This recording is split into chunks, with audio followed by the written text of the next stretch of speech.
Welcome back friend, आपके YouTube channel इंडलस study centre पे आप सभी दोस्तों का स्वागत करता हूं। और मैं पुनः बात करने वाला हूं सीटेट 2019 से संबंधित, क्योंकि इसके फॉर्म भरने में एलिजिबिलिटी क्राइटेरिया से संबंधित जो है समस्या आ रही है। क्योंकि आप सभी लोगों के मैसेज आ रहे हैं कि जो बीएड कैंडिडेट हैं और जो 2 वर्षीय बीएड किए हुए हैं, तो इस कॉलम में यानी एलिजिबिलिटी क्राइटेरिया में कहीं ऐसा कोई मेंशन नहीं है 2 वर्षीय वालों के लिए। तो क्या कौन सा ऑप्शन सेलेक्ट करें, या फिर जो 50% से कम बीएड वाले हैं, यानी जिसके स्नातक में 50% से कम थे, बिलो मार्क थे, 45% थे या जो भी थे समथिंग थे, तो वो कौन सा ऑप्शन चूज करें या उनके लिए कौन सा ऑप्शन हो सकता है।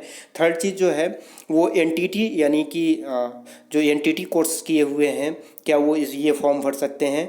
और फोर्थ एंड लास्ट चीज़ जो इसमें है कि जो एनआईओएस डीएलएड प्रोग्राम करवा रहा है, क्या वो इस फॉर्म को, सीटेट वाले फॉर्म को भर सकते हैं कि नहीं भर सकते हैं। तो ये चारों पॉइंट पे मैं डिस्कस करने वाला हूँ, इसलिए वीडियो आप अंत तक देखिएगा जिससे आप पूरी बात को समझ सकें। तो चलिए स्टार्ट करते हैं। पहले हम एलिजिबिलिटी क्राइटेरिया का वो पेज दिखाते हैं जहाँ पर सीटेट ने नोटिफिकेशन में दिया है कि कौन कौन फॉर्म भर सकता है, और फॉर्म जब भरेगा वो तो कौन कौन सी नंबर ऑफ एलिजिबिलिटी का जो नंबर है 1 2 3 4 5, तो उसमें से कौन सा नंबर वो सेलेक्ट करेगा। तो ये देखिए, ये आपका सीटेट नोटिफिकेशन जो ऑफिशियल नोटिफिकेशन था उसका एलिजिबिलिटी क्राइटेरिया पेज है। आप देख सकते हैं यहाँ पर सीटेट जुलाई 2019 के लिए यहाँ पर दिया हुआ है, और यहाँ पे एलिजिबिलिटी का सेक्शन दिया हुआ है जिसमें 2 सेक्शन दिए हुए हैं, 6 का 1 यानी 6.1 और 6.2। ठीक है ना। तो पहले हम प्राइमरी सीटेट के बारे में देखते हैं कि प्राइमरी सेक्शन 1 to 5 के लिए जो टीचर पढ़ाने के लिए होते हैं, वो उनके लिए क्या क्या एलिजिबिलिटी क्राइटेरिया सीटेट ने रखी हुई है, सीबीएसई ने रखी हुई है। तो आप यहाँ देख सकते हैं। मैं स्टेप बाय स्टेप सारे इसमें से पॉइंट जो है उसको क्लियर कर देना चाहता हूँ। उसके बाद मैं बीएड वाले सेक्शन पे भी आऊँगा, एनटीटी वाले सेक्शन पे भी आऊँगा, और बीएड स्नातक में जो 50% से कम है उसके बाद बीएड उन्होंने किया तो उस बात पे मैं डिस्कस करूँगा। तो देखिए, सबसे पहले 1 to 5 के लिए क्या एलिजिबिलिटी होनी चाहिए।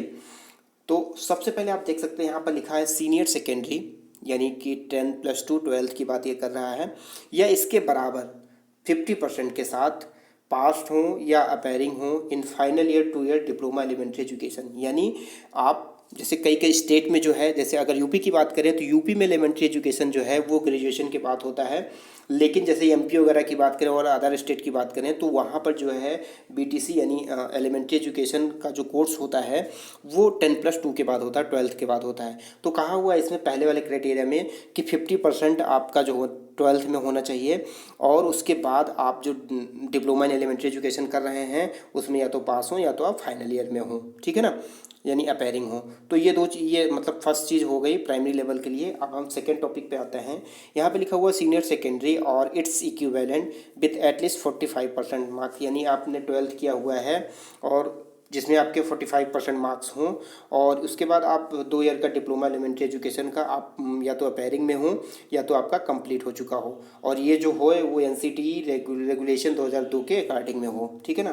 थर्ड चीज़ मैं देखता हूँ जिसमें 4 year bachelor of elementary education यानी बीएलएड की बात कही गई है, जहाँ पर आप सीनियर सेकेंडरी 50% के साथ जो है आप पास हों, उसके बाद आप बीएलएड प्रोग्राम 4th ईयर का पास हों या फिर अपेयरिंग हो। ठीक है ना। और लास्ट चीज़ इसमें जो दिया हुआ है कि सीनियर सेकेंडरी और it's equivalent with at least 50% marks and passed और appearing in final year of 2 year diploma education या स्पेशल एजुकेशन। ठीक है ना। यहाँ पर कह रहा है कि सीनियर सेकेंडरी में आप 50% के साथ पास हों, और फाइनल ईयर डिप्लोमा जो है इसमें या तो पास हों या तो फिर अपेयरिंग हो। ये स्पेशल एजुकेशन के लिए है, यानी स्पेशल एजुकेशन का जो डिप्लोमा होता है। और मोस्ट इंपॉर्टेंट चीज़ जो इसमें 1 to 5 के लिए है, graduation with at least 50% marks and bachelor of education BEd, यानी आपने जो है ग्रेजुएशन में आपके 50% मार्क्स होने हैं और उसके बाद आपने बीएड किया हुआ है। यहाँ पर 1 वर्षीय 2 वर्षीय मेंशन नहीं है। तो आपने अगर यदि बीएड किया हुआ, चाहे वो 1 वर्षीय हो चाहे 2 वर्षीय हो, अगर आपके स्नातक में 50% मार्क्स हैं तो आप 1 to 5 का भर सकते हैं। अब रही बात इसमें, जैसे बहुत सारे हमारे यूट्यूब मेंबर या हमारे फ्रेंड्स के मैसेज आ रहे हैं कि अगर 50% से कम मार्क्स हैं मेरे, तो क्या मैं 1 to 5 का जो सीटेट वाला फॉर्म, सेक्शन वाला फॉर्म है वो भर सकता हूँ। तो बिल्कुल नहीं भर सकते हैं आप। देखिए, अगर आप रिजर्वेशन कैटेगरी में आते हैं तो आपको जो है रिजर्वेशन का जो छूट मिलता है 5% का वो मिलेगा, लेकिन अगर आप जनरल कैटेगरी में आते हैं तो आपको कोई छूट नहीं मिलेगा। आपके स्नातक में जो है 50% होने चाहिए, और उसके बाद आपने अगर बीएड किया हुआ है तो आप जो है ये वाला 1 to 5th वाला फॉर्म भर सकते हैं बीएड के साथ, ठीक है ना। और अब मैं बात करूँ, देखिए इसके साथ इन्होंने एक रूल रेगुलेशन भी जोड़ दिया है कि अगर आप ऐसा करते हैं और आप नियुक्त होते हैं तो आपको 6 महीने के अंदर यानी 6 मंथ के अंदर अगर आपकी अपॉइंटमेंट हो जाती है तो 6 मंथ के अंदर आपको एक ब्रिज कोर्स करना पड़ेगा 6 मंथ का जो रहेगा, जो कि आपको प्राइमरी में वो जो कोर्स रहेगा वो प्राइमरी में जाने के लिए आपका एक तरीके से एंट्री डोर रहेगा, यानी उस कोर्स की सहायता से आप प्राइमरी में पढ़ा सकते हैं। तो बात की बात है, पहले तो यहाँ पे सीटेट क्वालिफाई होना है और आपको सेलेक्ट होना है, ठीक है ना, वो गवर्नमेंट करवाएगी। अब हम बात करते हैं 6 to 8 सीटेट की, यानी 6 to 8 सेकेंडरी लेवल सीटेट की, कि उसमें क्या क्या एलिजिबिलिटी होनी चाहिए, क्योंकि इसमें थोड़ी सी कन्फ्यूजन लोगों के आ रही है कि बहुत लोगों ने 2 साल का बीएड कर लिया हुआ लेकिन इसमें 2 साल वाला कहीं मेंशन नहीं है, तो उसमें क्या फॉर्म वो भरेंगे, ठीक है ना।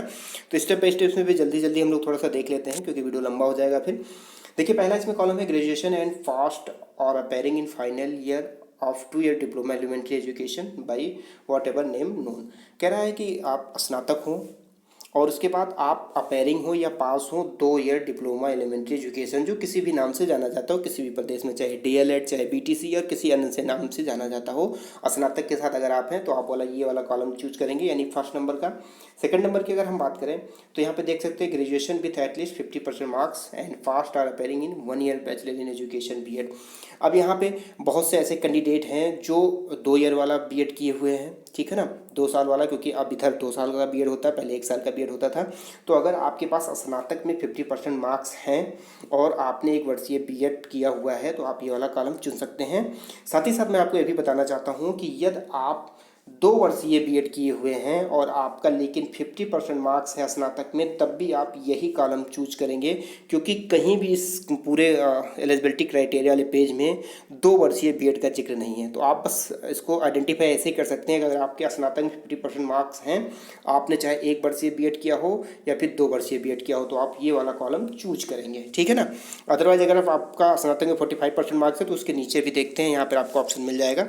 देखिए थर्ड नंबर पे जब आप आ जाएंगे ग्रेजुएशन विथ एटलीस्ट 45% मार्क्स, यानी आपका ग्रेजुएशन में अगर 45% मार्क्स है और आप 1 year बैचलर एजुकेशन बीएड जो है वो या तो कर रहे हैं या तो अपेयरिंग में है, तो आप ये वाला कॉलम चूज करेंगे। अब ध्यान देने वाली बात यहाँ पे है कि अगर आपके 45% मार्क्स हैं और आपका चाहे 1 year बीएड है या 2 year बीएड है, वैसे 2 year बीएड 45% मार्क्स वालों का नहीं होगा, क्योंकि 50% मार्क्स जब ये रूल आ गया है उसके बाद से 2 वर्षीय बीएड हुआ है। लेकिन अगर इनकेस ऐसी कोई कहीं भी कंडीशन है किसी भी स्टेट में, अगर आपके स्नातक में 45% मार्क्स हैं और आपने जो है 1 वर्षीय बीएड या 2 वर्षीय बीएड किया हुआ है, तो आप ये वाला कॉलम चूज करेंगे, ठीक है ना। आप कोई भी कंफ्यूजन मत पालिएगा। आप नीचे देखते हैं, अगर आपने बीएलएड किया हुआ है और आप सेकेंडरी लेवल का सीटेट देना चाहते हैं तो ये कॉलम चूज करेंगे।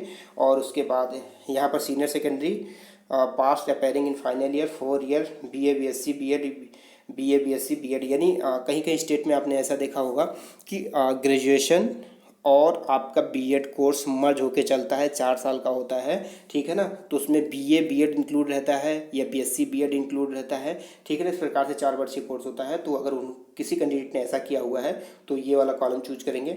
और लास्ट में देखते हैं स्पेशल एजुकेशन बीएड से संबंधित, इसमें यह है कि ग्रेजुएशन विथ एटलीस्ट 50% मार्क्स, यदि आपने 50% स्नातक के साथ जो है बीएड किया हुआ है या अपेयरिंग में है स्पेशल एजुकेशन वाले, तो वो जो है ये वाला कॉलम चूज करेंगे, ठीक है ना। फाइनली इसमें जो कंफ्यूजन ये है, अगर आपके स्नातक में 50% मार्क्स हैं और आपने बीएड किया हुआ है तो फिर आप जो है ये वाला कॉलम चूज करेंगे 6 to 8 में। और अगर आपका स्नातक में 45% है और आपने 1 वर्ष या 2 वर्ष बीएड किया तो ये वाला कॉलम चूज करेंगे।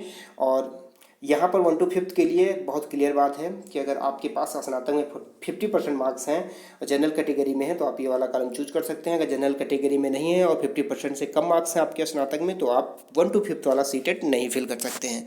और अब मैं बात करने वाला हूँ एनटीटी के बारे में कि एनटीटी वाले कौन सा ऑप्शन चूज करेंगे। देखिए एनटीटी के लिए यहाँ कोई स्पेशल आइडेंटिफिकेशन या स्पेशल कोई निर्देश नहीं दिया गया हुआ है कि एनटीटी के लिए ये क्राइटेरिया होना चाहिए।